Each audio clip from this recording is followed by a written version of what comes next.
Cardstock. Excellent rendition, everyone. Thank you very much of the cardstock theme. So cardstock. I'm going to do a talk. This cardstock, and it's a cardstock talk called. Oh, I'll swallow my words at some point. It's called 52 Things About Cards, and it's a talk that I gave on Saturday at an excellent thing called Papercamp, which Indy was also at. So really, this is kind of like a director's commentary on the talk. So I'll do the talk and I'll share the slides, but then we'll also be talking about, you know, Indy jump in whenever we go, oh yes, and this is the thing that oh Stephen, you fall into the first trap of thinking this is actually a talk about 52 things about cards, and there's actually going to be 52. It's so this is the director's cut of a meta talk about why the talk isn't about 52 cards, things about cards. But let's see how that goes. So let me put this up. As I say, Indy, jump in. Okay. Or just present it. Oh, that would be a fun presentation that everyone had to kind of somebody sees a presentation that somebody else gives once and then has to present it. So 52 things about cards. So the prologue. Everyone likes a prologue, especially British people of a certain age. You can remember Frankie Howard.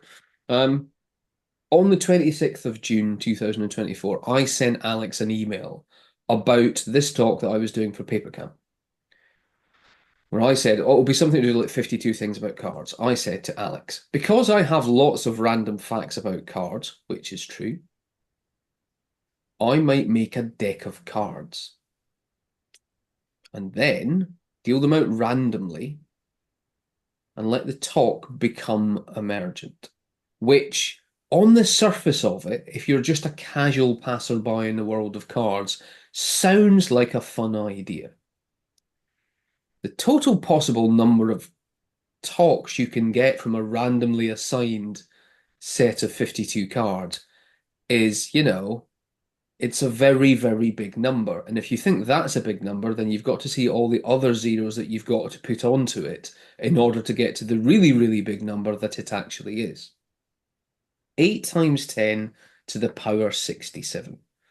So, doing a talk like that means there's more possible talks than there are atoms on Earth.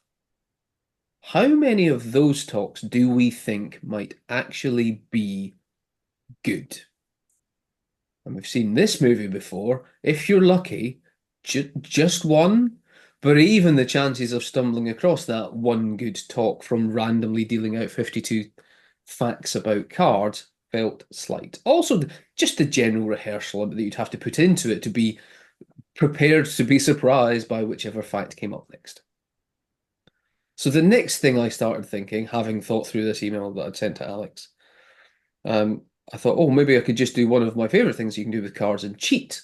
Maybe I could just draw 25 cards about things. And just say, oh, there's been a miscommunication in this somewhere. But I also thought I would shortchange just about everybody involved. My drawing is okay. It is not that good. But it's that lovely card thing you can do with sleight of mind. So the whole thing, thinking back to it about make things people want rather than make people want things, which is the Smithery Studio tagline, mantra, whatever we call it, is it just started by sort of like pulling things out of Richard Sennett's The Craftsman and sort of like having them in rechangeable order. And suddenly you get to, oh, if I just move things around, that's a nice thing. So that's the prologue. That's why this talk isn't 52 things about cards, but it is about cards and some other things. And what bothers me actually about how we think about cards culturally. So, and then I did the intro bit, which I think everyone knows who I am now. No, my name's John, I run Smithery. Everyone does know this. We're a strategic design practice which bridges disciplines and departments, roles and responsibilities, is concerned with all of the factors around a thing and not just the thing itself. And it's like AA, I am an information worker. But hey, aren't we all? It's been 6 hours since I last worked with information in all of its movable, shifting forms. And one of the things that I've been thinking about information of late is that but for decades we've been told to be afraid of drowning in data. For instance, there is a tsunami of data that is crashing onto the beaches of the civilized world, said Richard Saul Worman, who I don't even know. He might be quite famous, I'm not really sure. But he talked about this at the Information Architects Conference in 1996 because data was big and frightening and terrifying. And so, over the last few years, I've been thinking about what does information as liquid actually imply? So, if you lean into that metaphor, what is this thing? And all the different ways in which we've sort of learned to use it over the last 10, 20, 30 years. One, it assumes all information is the same. Okay, because every atom of oil is the same, every atom of water is the same, etc. It's just like all of this stuff is coming at us and it's the same. And it makes us therefore primarily concerned with the storage and the channeling and the piping of it. But we all know, especially in the cardstock group, that information is not all the same categorically. It is a difference that makes a difference if you know your baits. And information does things like creating light bulb moments, prompting flashes of inspiration, making us long for new perspectives, helps us see the big picture. And all of a sudden, when you start thinking about that, you think about the language we are using and you go, oh, we use all of this different type of language around information all the time, which just gets us to this idea of information is light, not liquid. If information is anything, is a million pixels on a screen and not a million drops in a barrel. So continually being able to move this stuff around allows us to see new things and think new thoughts about the world. What does this mean practically? Um, this was something I did like the day before I gave the talk. I was just thought, oh, I was looking around for a wall of post-it notes. Post-it notes being the kind of like the granular information piece du jour, and I couldn't find a good one. So I used Mid-Journey. My favorite thing about this image is just all of the nonsense that Mid-Journey has implied passes for what's on post-it notes. If you just look a little bit closer, it's like some weird alien script that's just gone, oh yeah, and people just probably put nonsense on them. And you go, Mid-Journey, you're right, they really do. Um, but the post-it note is the thing that has been hanging around that offers this repository for beginning to visualize information. I've got this book, which I've actually got to hand. I didn't take it to the conference, but I have here from 1985.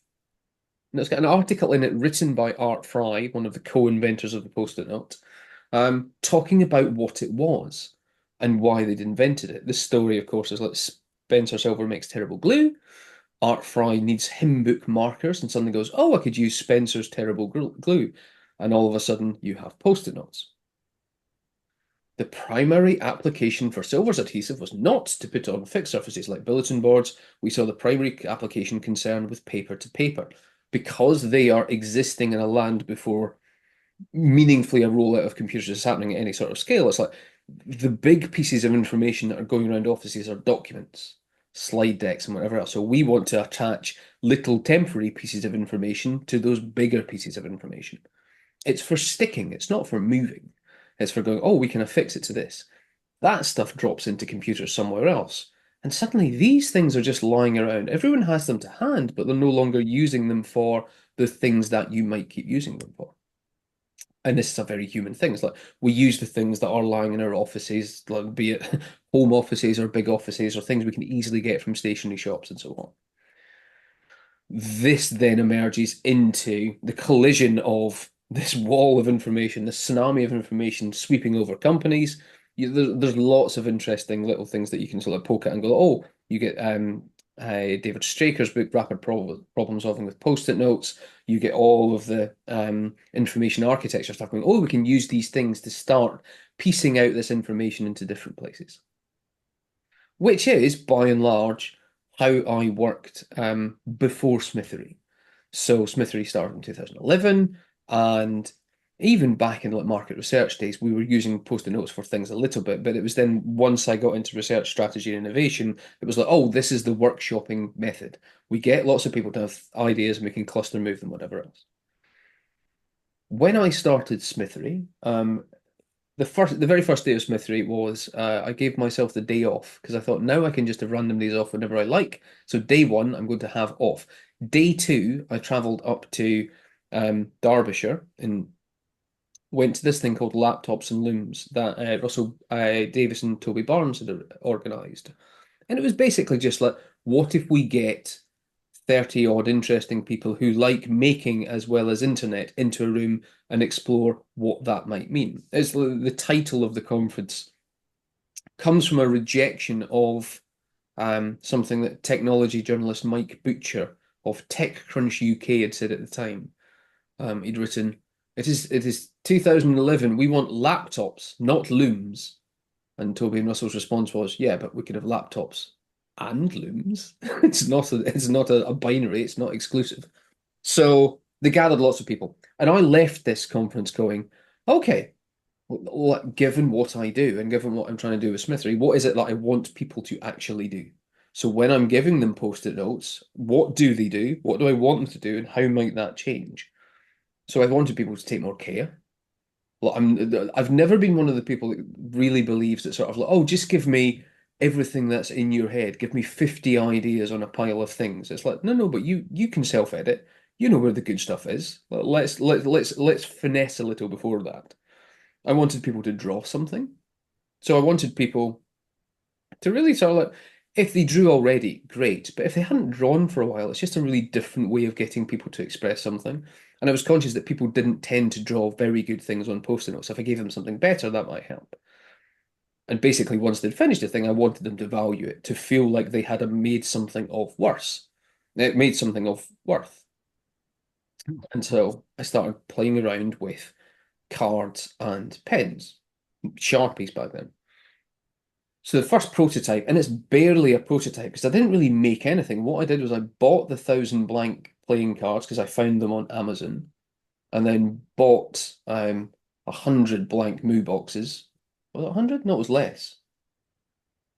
Only 20. And then just sort of like put one blank thing into another blank thing, and then used them for a couple of workshops.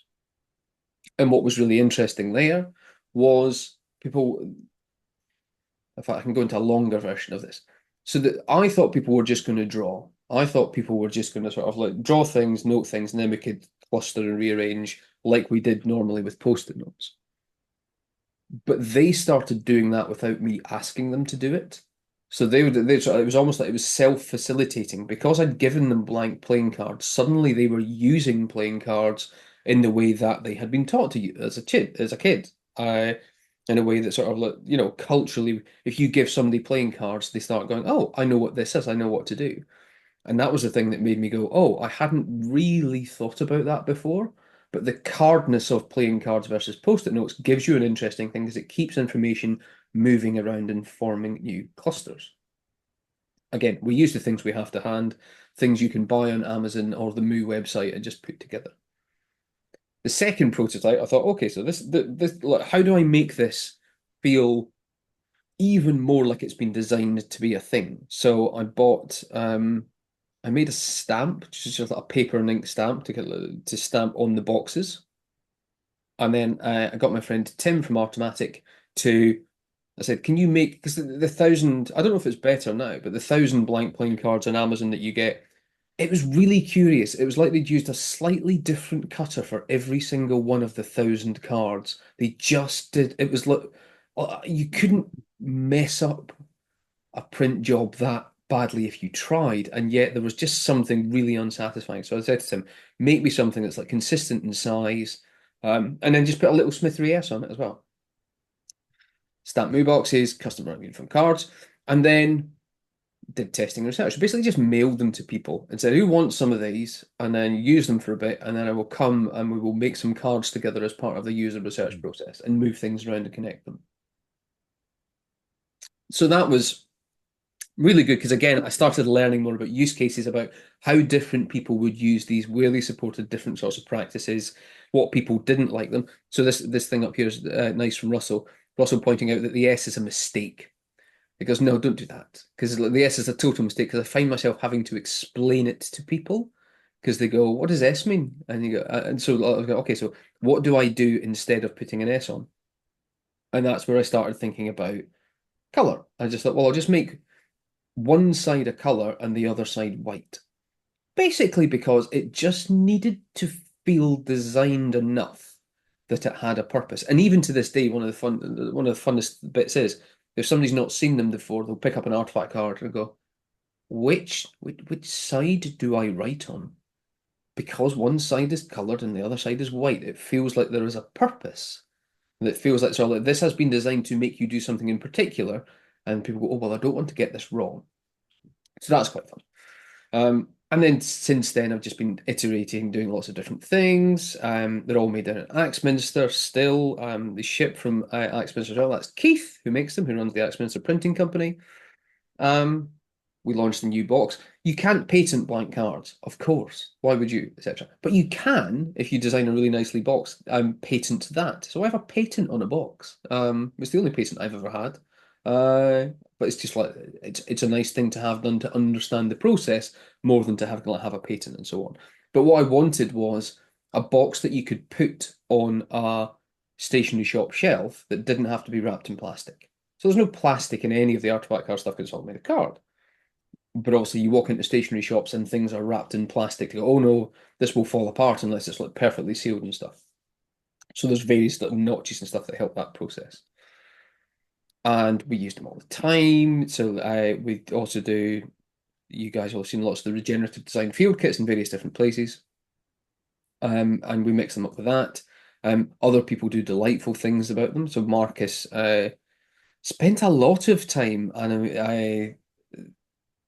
illustrating a whole process thing that he was doing with other people, and I thought, wow, that is, and started using white pens and Tipp-Ex and things just to accentuate them. I've never gone to that extent, but it always makes me think that I should.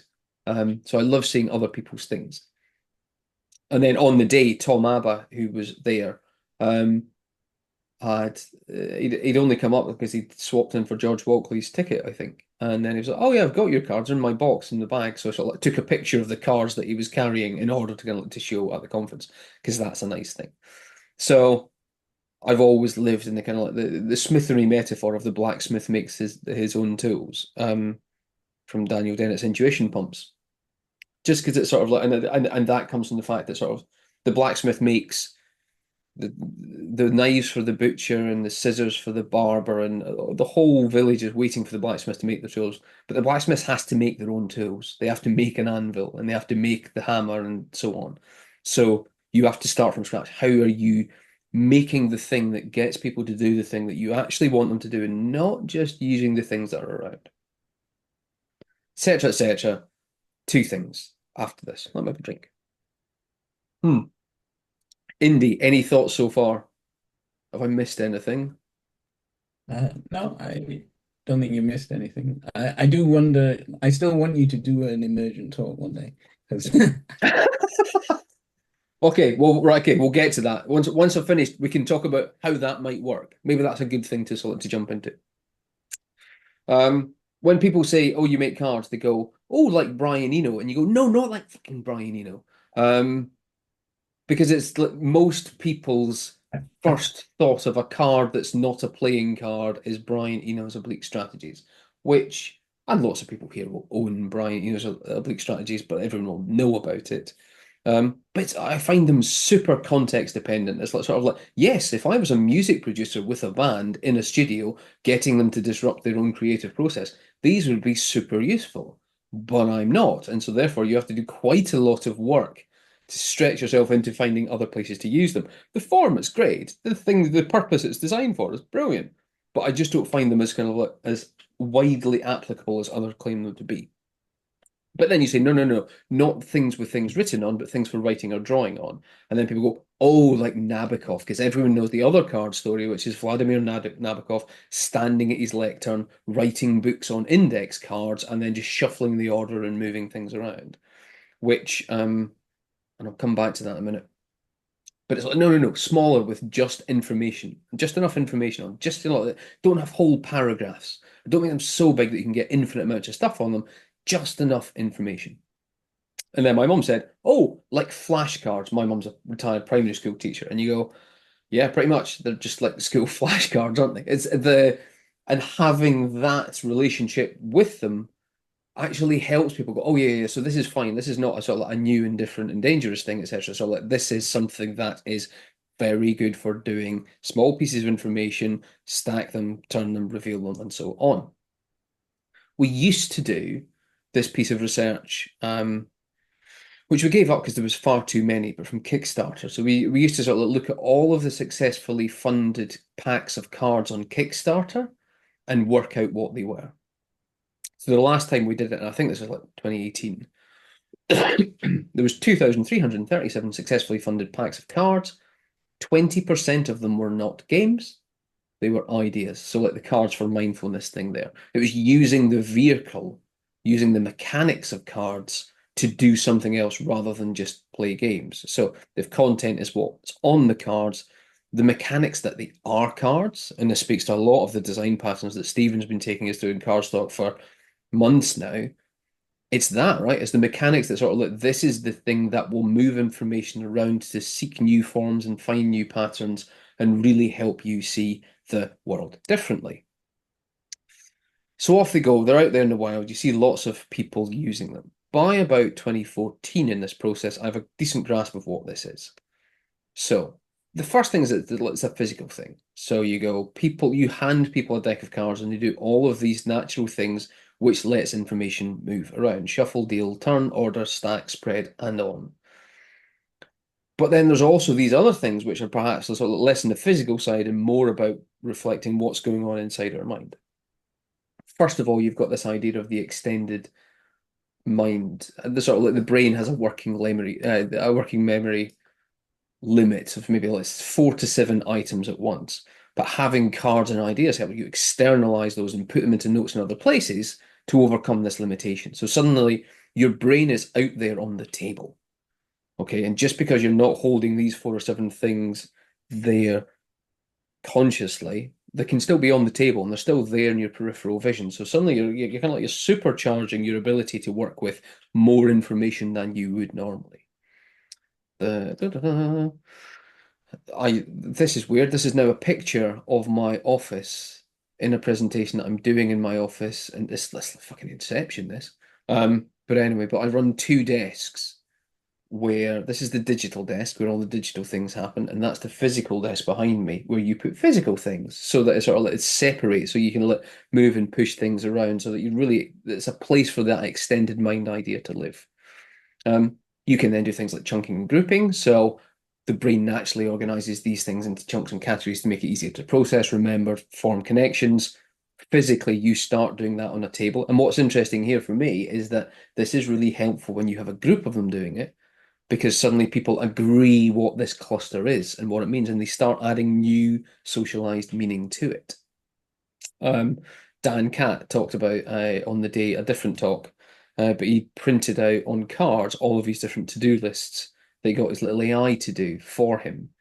But then he says, I like being able to sort of like take them all out and then sort and arrange and cluster and move them all around again. It's because they're all in these individual little pieces. You can reorganize things. So suddenly, and this is the sort of like the non-linearness of cards is one of my favorite things. That in fact it's sort of like, okay, just because it's laid out on a table in one particular order doesn't mean that very quickly we can find a different order in which to put it and build new patterns and new shapes with that information. You can begin spotting patterns from that. You go, all right, once I've started moving things quite a lot, we keep seeing these 3 or 4 things coming together. So that's clearly a thing. This is definitely a thing. We've got to pay attention to that. And finally, you get to sort of once you are working at a big table or you have sort of a set of cards that you've continually dealt back out, you have this like visual-spatial landmarking thing that goes on. You go, oh yes, this thing happens over here, having done that. Oh, this was the final thing, wasn't it? See, Andy, this presentation is still surprising me. I moved lots of things around, and there's lots to talk about in it. But the multimodal sensing of working, even if you're just working on your own, the kind of like the feel of the hum of the office and the slapping of the cards and all of the senses are telling you what's going on in that information. It's even better when you're with a group of people and you sense that whole group working hands-on with the information, it just adds something else that really helps the brain encode and sweat the information. We have a little like shorthand for this thing as well. The table is vitally important. So being able to do that stuff on a table, we call horizontal is for play and vertical is for display. So even if we put the cards, so you can use it on like static paper and they'll stick up on the wall and so on, but you only do that when you're presenting it. You only do that when someone has got something to show to the rest of the room, because the rest of the room are less inclined to move things around when it's up there. And sometimes that's because they don't want to move it because they think it will break it. And that's especially true in post-it notes. Like nobody wants to be the third person to move a post-it note because then it might not stick again and it'll fall on the floor. And then you have that awkward thing of sort of like, oh, should we go and get some flip chart paper and try and stick it to that instead? But if it's all on the table in front of you, suddenly there's this social thing going on where you go, oh, this is for all of us. This is communal space. This is where we play with information to find all the different spaces that we might see. So all of those different things go together with the hand stuff of shuffle, deal, turn, order, stack, spread, under the auspices of the visual system. So suddenly you have these three things working together and we're thinking with our whole selves. Suddenly all of that information connected to the hand and the brain and the eye. Steve Watson from Stack Magazine talked about sort of like it's a calm technology when you can occupy someone's senses with that much stuff, and this was true for all the kind of like the pit stuff at Papercamp, when you occupy someone with these sorts of activities, they're all in, they're not distracted, they're fully there. Something magic is happening. We use the things we have to hand to make that happen. So whether it is kind of like, yes, you're working with notepads, post-it notes, whatever else, and so on, we're using the things that helps us find that space. So last part. Ever since then, I've been doing like continuous partial research on cards and thinking about these different things. Oh, I was going to share that paper, Indy, and I will. I'll find a link to it and I'll drop it into the chat afterwards, but we'll send it right in the Cardstock group as well. One thing that I didn't say in the talk was I found out an interesting fact about Nabokov during the research, but it didn't really fit anywhere in the talk, but it's good for Cardstock. The thing about him writing all these novels on index cards, I was like, oh, that's interesting. Which novels? Because there's always the famous kind of like picture of all the Lolita cards stacked up in a box, which they still have. And it turns out that sort of like his later novels, yes, these are all the sort of like things that he'd like stacked up here and written on. But all these earlier stuff in Europe and Russia, no mention of index cards, no evidence of him ever worked like that, and so on. When he first moves to America, he spends a year working in an American Museum of Natural History in New York. And after that, he seems to have suddenly developed an index card habit. But you go, of course, if you're working cataloging things in a museum where all of the index cards and the Blackwind pencils are probably free, that's what you're going to spend your time. You use the things you have to hand and go, oh, maybe I'll just start writing on some of these things. And maybe he discovered that as a way to write, to use the index cards to continually move information around whilst working as a curator in that museum. So I have emailed them and said, you're doing lots of interesting digitalization of your cards. Have you got any Nabokov evidence? I have not heard back yet, so if anybody knows them, please put them in touch. Again, this is quite meta. This is us at Cardstock in the presentation that I'm giving at Cardstock, talking about the online meetup we have at Cardstock. Maybe people have joined us since then. And then we talked about Matt's 7 reasons to use cards at work. So when Alex says, can you do a talk about cards? It's like, yes, how long have you got? Because this could take forever. But I want to finish on just the one thing that was bothering me. The last time I did a talk about cards was 2015, weirdly. And I'd done that, a casually researched history of the playing card. And we talk about this sort of stuff quite a lot in Cardstock. But I wanted to do an update. So in true Douglas Adams spirit, this is a mostly casually researched history of the playing card, but not starting at the very beginning, starting in the middle. So starting with the Mendeleev moment of playing element solitaire, laying out, putting all the sort of compressing all the things about elements down onto sort of playing cards and going, where is the order in this? Going from, pardon me, going from lithium all the way through to fluorite, and then saying, oh, hang on, so sodium's like lithium, so maybe we'll stack this under here. And then he goes, oh, actually, when you do that and you're ordering by atomic weight, this all works until you get to next to calcium and under aluminium, because at the time he had nothing. But he thought, but titanium sits there. So maybe I can just keep going like this and leave the blank spaces. So this is how Mendeleev discovers the periodic table, essentially. He allows himself to the idea that he does not have all the information and then can propose 5 elements that science should also be looking for at the same time as publishing the thing. You can begin to sense some of the things that Mendeleev is using within this method.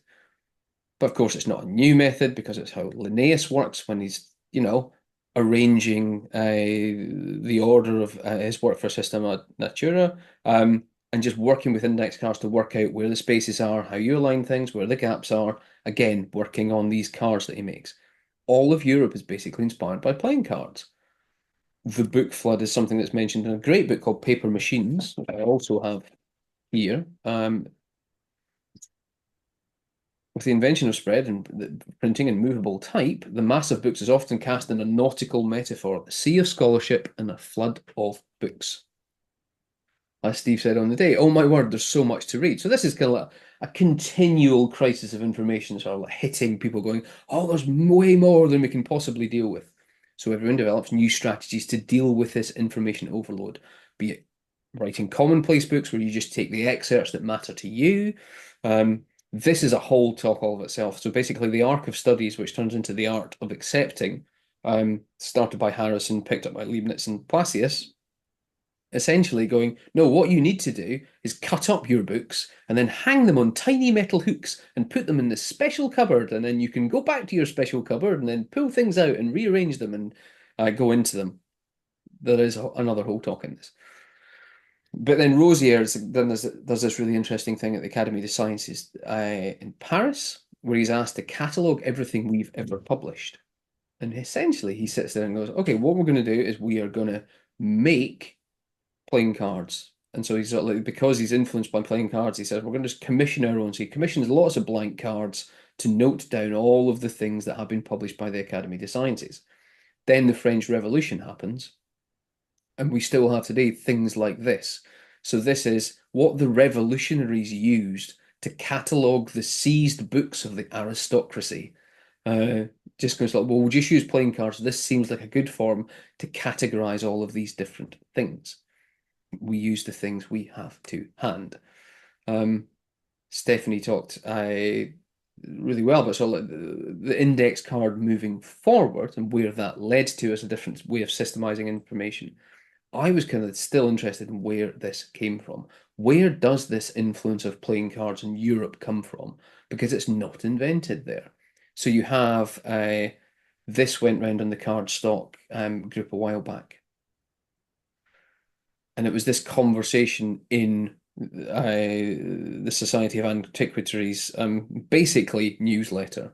You've got all these 3 guys interested in different things, but it's basically Enlightenment Reddit, or indeed Enlightenment Cardstock, just like going, this is where I reckon cards came from. No, this is where I reckon cards came from.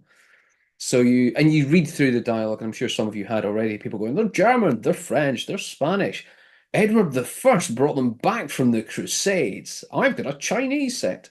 All of these different conversations. My favorite bit from the excerpts, all with playing cards being a Spanish invention, arise from the figures upon them, a pack of which I beg leave to present to the society, having with some difficulty procured them from a Spanish ship. What are you doing, Daines Barrington, that you are procuring cards with great difficulty from a Spanish ship? This is the level of ambition I want from Cardstock from now on. If you've not procured them with great difficulty from a Spanish ship, you're really not trying. But just drawing out all of these different things in time, I get bothered by this gap in the same way that Mendeleev does. You look at the gaps, go, huh, that's interesting. You don't get cards unless you have paper. Europe is very parchment driven, etc. And parchment is one of these technologies that provides a resistance to other technologies coming in. And paper, as we know, is invented in China way back. How old is it? This is really interesting. I've not really got to the bottom of this yet. That's possibly for this group to continue the research, but you have these things called the chew slips, which are essentially suggested that these texts were selectively copied and then thematically organized for the ruling class, perhaps as teachers' materials. So rather than just having books, already at 300 BC, the Chinese are pulling apart different pieces of information onto small pieces of paper, moving them around, finding new connections and spotting patterns. Or, indeed, as my mum would say, like flashcards. So, in summary, once you get paper, you get cards. Once you get cards, you can create light bulb moments, prompt flashes of information, of inspiration and information. Hey, why not? And help us see the big picture. So the epilogue, as I finish. I did lots of that research, and some of it's still up on the board behind me. And I started thinking there is something in, if there is a talk, and this goes back to Indy's point from earlier, about how do you make a random pack of 52 cards you can do a talk from? Maybe you choose 13 card archetypes, the scientist, the bard, the musician, the catalog, or whatever it happens to be. Each has 3 different types of action, which are the typical things that you might do about cards. And then you publish a deck of 52 cards into which you can continually deal things when you're thinking about how am I going to use cards this time. Because if you limit it to pulling sort of like one character with 3 other different cards, so there's only 28,561 possible prompts, which seems a lot more manageable than 8 times 10 to the power 67. I will stop there.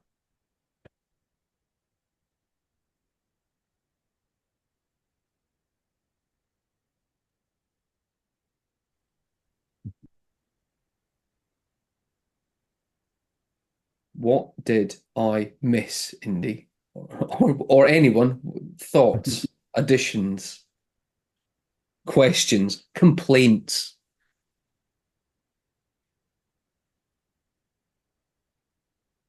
Yeah, I don't think you missed anything from Saturday. So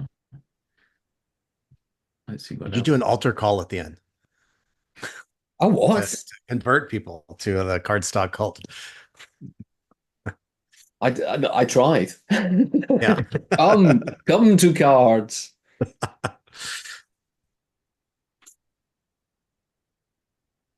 That was great. Loved it. It's the first time in years that I've sat down and really thought about it, and just because it's all like someone asks you to do a talk on a thing that you go, oh yeah, I do that thing, but I hadn't really stuck something together in a way that would prove useful to my thinking process. But now I am thinking, to Indy's point, there is 52 cards you could do as a deck and possibly randomly present it. Nick, you're on mute. I don't know why we're drawn to 52. Like it's kind of obvious from a printing perspective and die cut cheapness, blah, blah, blah. But why not have just a card deck with the appropriate number of cards you need, not an adding 4 more, just to boost the number up to 52 or missing 5 out, you know? That's a really good idea. To state the obvious, that's a really good idea, especially considering your emphasis on blank cards. Is start writing this presentation with blank cards. Of course, You that's a could, suggestion, and just see how many cards you end up using.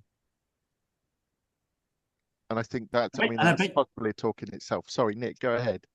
so just adding to your ideas, you could almost have some like starter cards that have things on more than a blank page to let you extend the idea, which is sort of like that's kind of Dave Gray's deck of metaphors, is almost starting points of things. Is it? I feel like sometimes this group is so technically nerdy, deep into everything, which is true. It's If anyone wants to deny that statement, will probably leave quickly. But like we're so into it, but how commonplace is card decks? And yet the big essence of what this group seems to be about, I mean, that's what draws me to it, is we want more people to understand cards like we do. And I think simplifying it is probably the essence of that. It's like Stephen's Because article, as you say, but the this is like if I say like whose line is it anyway? People familiar with that? The improv show. mm, Um,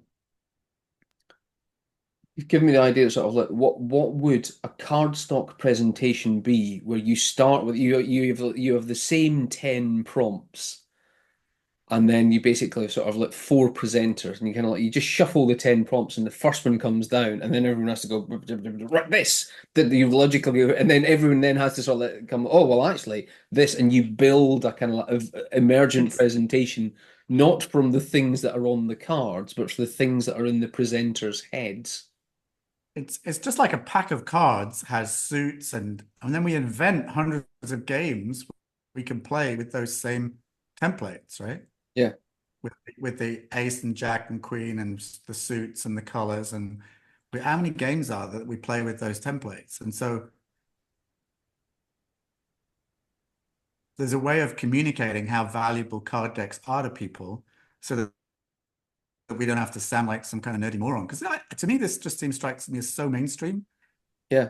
Cards are just a way of learning, engaging, decision making, but And like that's dumbing that down. And one of the things that I think would be super fun to do is as a group, we make this deck that explains what card decks are to the rest of the world. Because otherwise, we're like all experts in this, experts on the basis we know more than other people, just a little bit. That makes us an expert yeah, by yeah. standard I was about to definition. clarify my own expertness there. It's kind of like, Yeah, read some into it. you're pretty darn expert on this topic, my friend. So, we're all sort of experts in it. I get the number of times I talked to a guy yesterday and explained the idea of a card deck, and he just goes to me, "You lost me." I'm like, "What the heck? How hard is it?" But that's almost 2024. Nobody puts any effort in to learn anything because they just do, I don't get it. No, I Until don't. I'll jump in. I don't think that's true. I think, and I think you're especially, I don't know, symptomatic of this. You don't realize how much you know because you're so deep in that field. As someone right. aggressively interdisciplinary, so I'm part of now I'll call myself a card expert because I belong to Cardstock. Part of at least three fields where those fields are very insular and talk to each other and don't realize why nobody else gets it when actually it's because there is compressed centuries of expertise all talking to each other. And the thing they all need to do, and especially card-based experts, is explain what card decks mean to other people. Right. I think, Yeah. I mean, there is a compliment in there somewhere in that you're much smarter than you realize because of how much Yeah, effort you totally. put into thinking So, about cards. and honestly, this is kind of what I think about it. Is like when anyone's in a space, they're way intellectually up in the higher levels of the tree. And what you need to do to bring people to it is to come right down to the low branches. And I've said this before, but the board game industry took off through the Germans Builders Jahre thing. It just kind of grew massively, but it took off because of gateway games that gamers who were into like we're into card decks. So what is a gateway card deck that would draw people into using card decks such that other people would then get curious enough to go and find out about more card decks, right? So what is a gateway deck? And I think this group has the total capacity to create such a thing and put it out into the world as a public domain, public free, like, or if we want to charge for it, charge for it. I don't care. But it's like the intellect in this group can distill the essence of what this is. And at least if we have a version one, it might be shitty, but it'll be a version one. It won't be shitty, by the way, but it can, it can get better over time. Yeah. I mean, even if it was just like sort of like a Creative Commons, however many cards it is, in text, in plain Helvetica text, going, this card is about this card is about this, and then go, everyone else can then make versions of that if they want, but it's just a kind of thing. As a counterpoint to that, I would propose that the gateway card deck is the 52 card deck of playing cards. Well, it is, but also that causes confusion. But If you say the word deck to someone, they either think you're talking about the thing that's outside the house, or they think of a 52 card playing deck. They don't think of deck decision. I'm Scottish. We don't think of decks as being outside houses. We stay inside I know. because it rains all the fucking time. So just a thought. So I quite enjoy Exploding Kittens. I think it's a great game. I have seen that game played where I've not been involved maybe 12 or 15 times. And every time I walked into a cafe and I could tell straight away people were playing Exploding Kittens just because of the energy. And I wonder whether, are there games like Exploding Kittens where people just seem to get it from young kids to adults, and it's the mechanic, the fact it's a card game is neither here nor there, but they enjoy the gameplay and the thinking process. Oh, this is a really good question, Steve. What is the Exploding Kittens of? I mean, if a lot of people here are sitting with a card decks library behind them, if you just glance over at it, what is the Exploding Kittens of this cards that are used for Ideal Worlds? What's the successful one that we see everywhere? I don't have an answer to this yet. I don't think there is one, not a universal one. And there isn't one that explains card decks. Every card deck, like Pip decks would be a good example, but Pip decks is like very focused on solving, like it's a flashcard learning thing. It's promoted everywhere. Pip decks has done a lot for this industry to make people aware of card decks because they spend a fortune on advertising. So more people have bought decks than ever before. Affirmation decks, Tarot and Oracle decks, like there's all of these. And if anyone's interested, I mean, I don't want to, this is just a kind of hobby horse of mine, but I would love to talk about this and go into depth of it. And if there's a set of people that would like to create such a thing between us, I knew Stephen would be in on it, right? I think I learned so much from Steph Goya's Deckaholic, and she made some videos that describe the process. Yeah. And I thought I knew a fair bit, but I listened to John's talk then and I'm like, whoa, okay, that stuff, there's a whole stuff I didn't know. And Stephen's got this taxonomy of all the things he's talked about is the ways to use it. Because these are a learning decision-making tools. It's almost the curse is card decks do too much. And so it's unapproachable for some people unless they're willing to put time into it. But I'd love the input from this group to create a set of tools that would demystify it for people. Stephen and Dan, were you looking at your libraries? Did you come up with anything? I mean, I don't want to blow smoke, but Mental Notes is the card deck that comes to mind as was very influential when Stephen first released it too. But yeah, it doesn't have that kind of same universal appeal.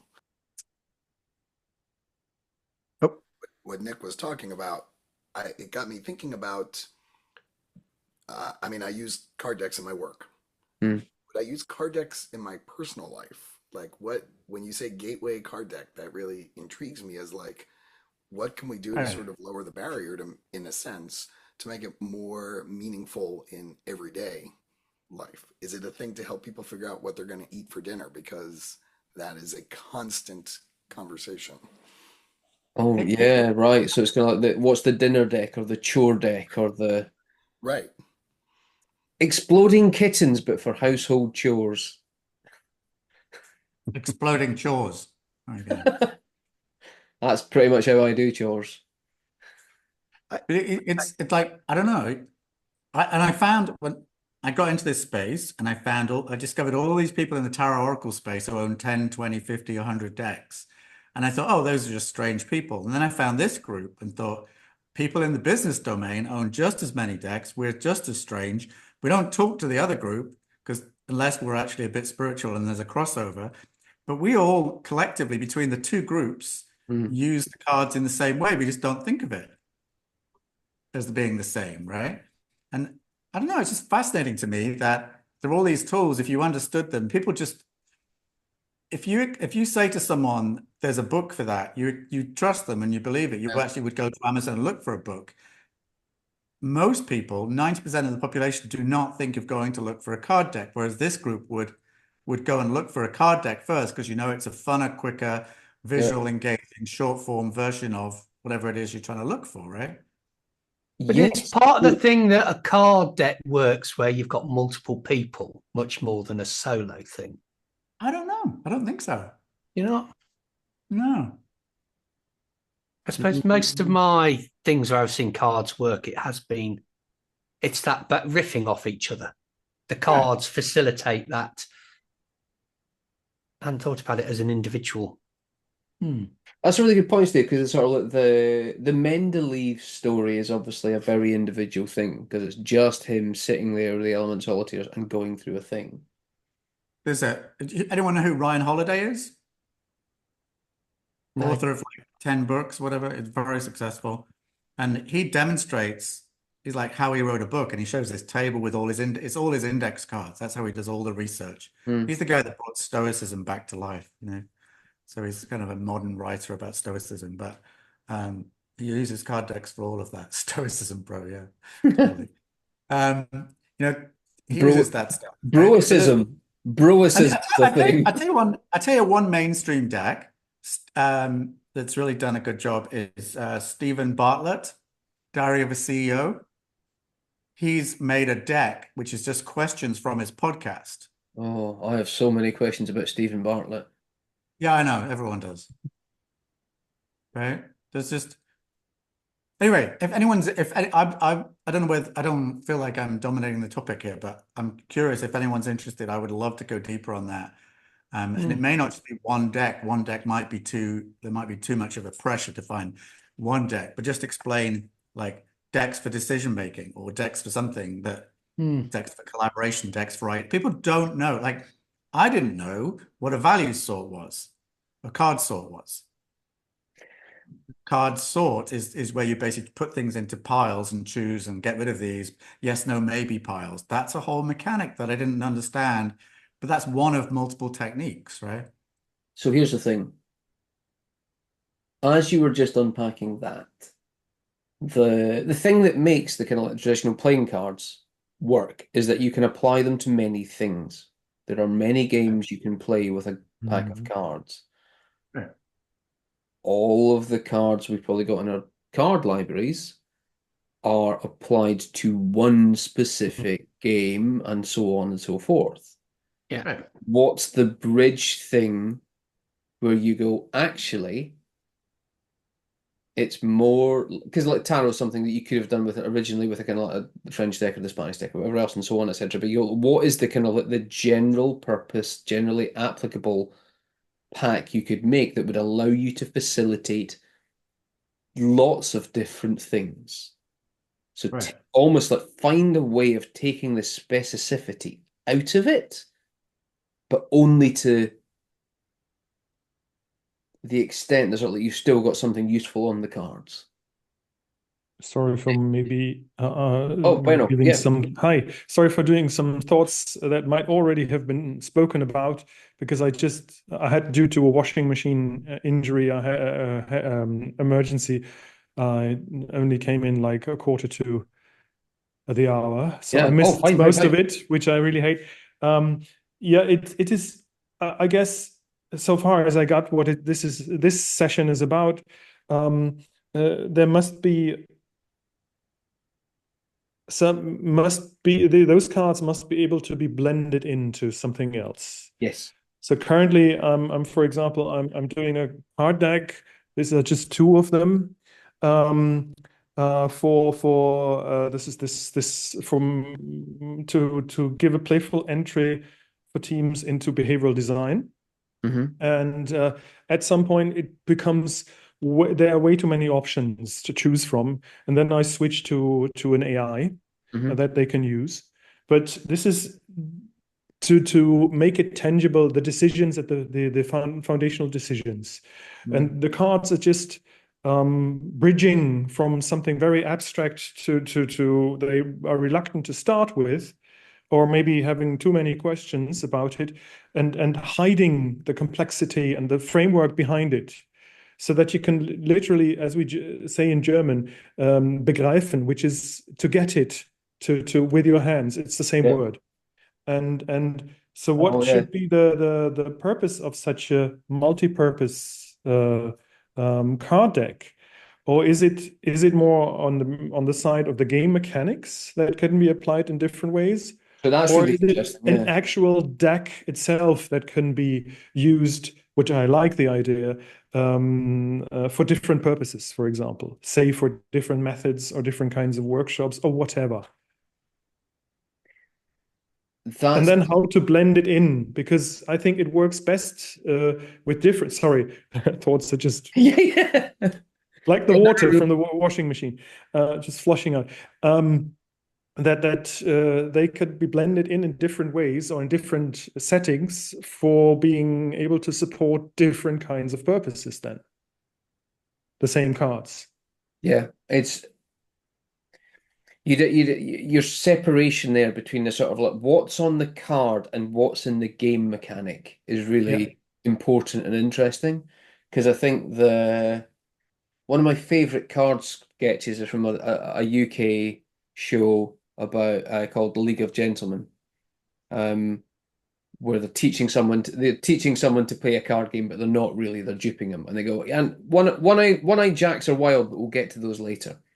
It's just those little bits of language in the game that just take a jack and then go, oh no, but there's two of them will get one eye and two of them get two eyes. So those ones are something different. So all of that's in the game mechanic. All of that's a level above what's on the card itself. And so therefore you go, how do you, oh God, it's 5 o'clock already. We should make this the next Cardstock, perhaps.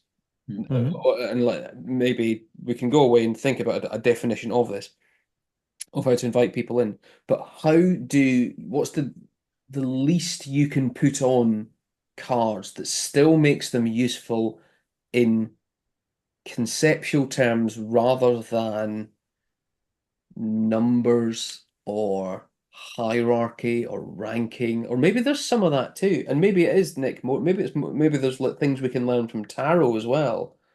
Right. Because honestly, tarot got nothing. Like some people hate tarot because it's spirituality. Yeah, and it's like it's bullshit. It's got nothing to do with that.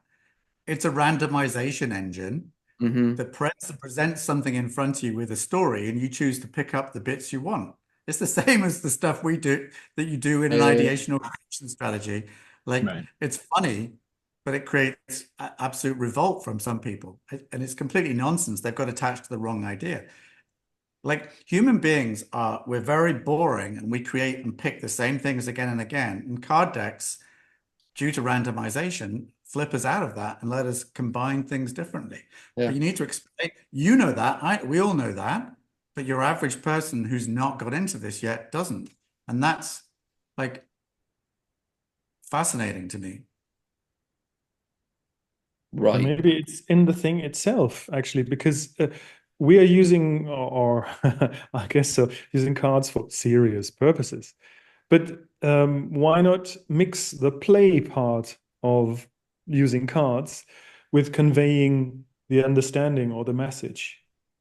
So if it's a playful way that we use cards to get them into understand the potential of it and the possibilities of using it other than playing, but by the way the cards I'm doing now is part of an escape game.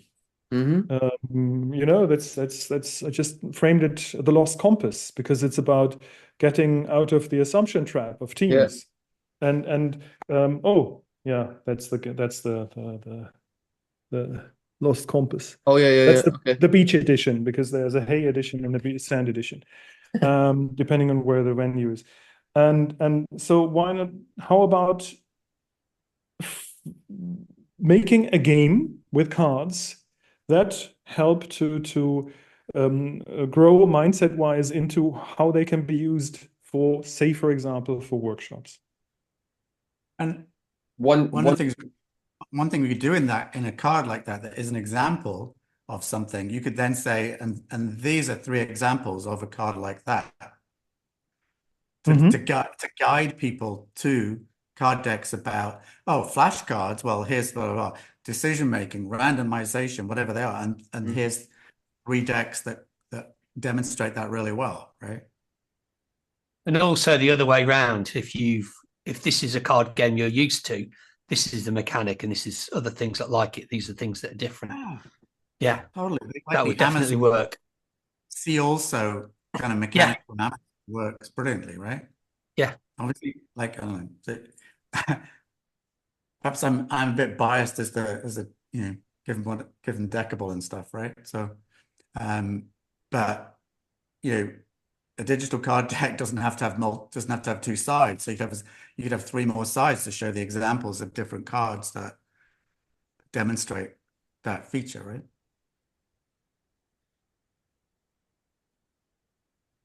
So I'd be up for getting involved. Unfortunately, I've got to scoot. But no, I think that's it. Next Cardstock will be about this.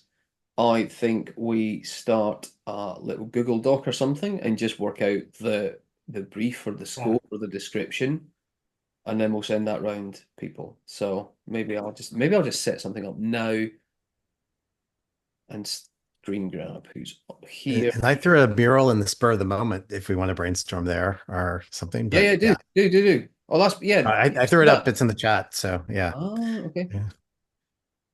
And I just want to share really quickly something that's so obvious and probably I don't know. In this presentation I got it as you were going through. So I guess I've historically talked about like sticky notes and these things that you generate and capture information. They're discrete, atomic. They can be shared, remixed, combined, blah blah blah. And then I talk about card decks as being preloaded with information and can be referenced to all this blah blah blah. But implicit in that I was like, I was thinking of card decks as pre-printed or published or prepared ahead of time. And there was this, you were talking about like bringing blank card decks like sticky notes, and it has some of the affordances like shuffling that cards do, but they're created in the moment. So I was like, there's this whole hybrid middle space for blank card decks, and they're not the same as sticky notes. And so anyway, it's an aha moment for me. So so what's interesting about that, Stephen, as well, is like if you lean back into we use the things we have to hand, there are lots of ways. Funnily enough, there are a lot more around now, either, and I don't even think because of artifact cards, but I think just because people were looking for different ways to have blank cards, and therefore, if you look on Etsy or Folksy or Amazon and so on, lots of people are changing to do kind of like slightly different ways of doing blank playing cards and so on, because I think people are looking for the affordances is exactly the right word. People are looking for the affordances of not putting this on a wall. And because one of the worst things that happens to sticky notes is you bin them. You literally kind of like walk out the room and somebody rolls it up, gives it something to type up, and then it gets binned, and then no one ever sees them again and so on. Whereas there's something more permanent about the cards things. Yep. I hate to say it, John, but your mum was right. It's all about flashcards. I think a lot of it has made them ubiquitous. Kids use them, and I think that's raised the awareness. Definitely does. The flashcards are associated with learning, though, right? The recall mechanism. Everyone's in that vein, as opposed to decision making and randomization. There's randomization as part of the learning method. Yeah, but there's a decision making mechanic. We use them in Mountain Rescue instead of like little checklists. So just as a little thing. So quite useful to get people thinking in the moment. I am going to end on we use them in Mountain Rescue because that is the best ending to a cardstock. have you got a thing to say, Nick, that beats Mountain Rescue? No, other Nick. Back up, Nick. Just with artifact cards and with cards you've written on, have you ever, and going off Stephen's point about preloaded thoughts in card decks, has anyone ever combined written on decks with preloaded decks to see where that goes? I was just struck that everybody seems to be talking one or the other, whereas it struck me that you want sort I of just did it for one workshop recently yeah, out that's of sort of because the printer wasn't working for the backside. So what do I do with the backsides? So the backsides are blank, there's no text on it. And I asked the participants because they had to run around a beach and go for caches where these sachets were in with the cards Nice. to write their conclusions on the back of the cards Lovely. and bring them back. Yeah, And the yeah. information they need was on the front of the cards. And I wanted to have additional information on the back. So this is the information on the front. Yeah. And somehow I had big problems with the printers and I was running out of time. And so the cards on the back are basically blank. And so they had to write on the back because they had to run around a beach. Nice. Because the venue was on a beach. And that's what the first time I mixed pre-printed cards with what they write on by themselves. That's lovely. That's a lovely, happy accident as well. yeah, I'm just struck that like it's all like here's a set of blank cards and here's a set of predetermined cards and all the knowledge in the cards is nobody said to me what seems relatively obvious is combine the two as in here's a set of oblique strategy, fucking Brian Eno. Here's a set of oblique strategies, then you add your own thing, then you combine the two. Yeah, it's been bugging me since Papercamp that actually it's really hard to do home printing on card size things. Would just I've scribble on them is what I'm thinking. Is your ideas Yeah, are but equivalent like to Brian Eno's, mix them all up, what comes out? There's something we did for Scott Smith from Changeist, his book How to Future took because obviously part of that methodology is like Steep V, so using the kind of the social, technological, economic, environmental, political, and values. So we made a set that it suggests enough of the method, but you collect the signals and then you build up a kind of like a deck of different signals, and then you can start clustering them. So that's a really light way of doing that thing, of just having enough to go, this card is for this thing, but you're here to fill it in. It's getting people started, like especially other Nick said, is gateway and all the connotations around gateway deck. We should make a deck called Gateway Deck. The Gateway Game. The Gateway Game. I'm loving the alliteration. The Gateway Game. Right, on that note, let's put some things together on Stephen's mural. Let's work out what the brief is. See you next month. As always, I'm trying to think, like Benno might not have done this, and I think everyone else has. We all know that we sing the Cardstock theme tune on the way out, of course, as always. So microphones on in the key of C this month, I think. The key of C. 3, 2, 1. La la la la la. Cardstock. See you next time, Cardstock.